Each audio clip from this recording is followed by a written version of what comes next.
Environ 43 000 soldats ukrainiens ont été tués depuis le début de l'invasion à grande échelle de la Russie en Ukraine, a déclaré Volodymyr Zelensky.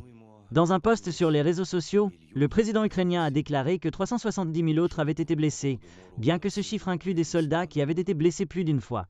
Il a également affirmé que 198 000 soldats russes avaient été tués et 550 000 autres avaient été blessés, rapporte BuzzPlus. La BBC n'a pas pu vérifier les chiffres de l'une ou l'autre des parties.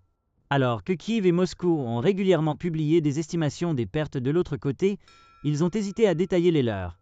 Le nouveau chiffre marque une augmentation significative des décès en Ukraine depuis le début de l'année.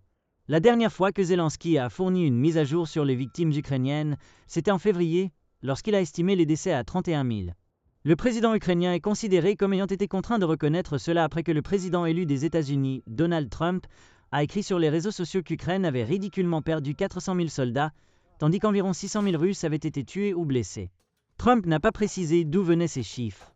Le président entrant, qui a longtemps fait savoir qu'il souhaitait mettre fin à la guerre, a déclaré que de nombreuses vies avaient été détruites inutilement.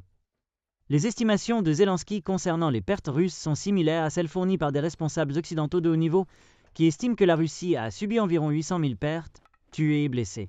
Le ministère britannique de la Défense déclare que la Russie a subi 45 680 pertes rien qu'en novembre, plus que tout autre mois depuis le début de son invasion à grande échelle en février 2022. Moscou conteste ces chiffres. Dans une déclaration, le Kremlin a affirmé que les pertes ukrainiennes étaient de nombreuses fois plus élevées que celles de la Russie. En dehors de la Russie, le consensus est que les chiffres des pertes russes sont beaucoup plus élevés que ceux de l'Ukraine en raison de leur tactique de meule de viande. Les développements récents dans la guerre n'ont fait qu'ajouter au nombre de morts. Les forces russes continuent de faire des avancées croissantes le long de la ligne de front, capturant et reprenant environ 2350 km² de territoire dans l'est de l'Ukraine et dans la région occidentale de la Russie, Kursk, depuis le début de l'année. Les forces ukrainiennes maintiennent le contrôle d'une petite partie du territoire russe qui a été capturé lors d'une offensive surprise en Russie en août. Le ministère russe de la Défense déclare que plus de 38 000 soldats ukrainiens ont été tués ou blessés rien qu'à Kursk, un chiffre qui ne peut pas être vérifié. La Russie a annexé la péninsule de Crimée en 2014.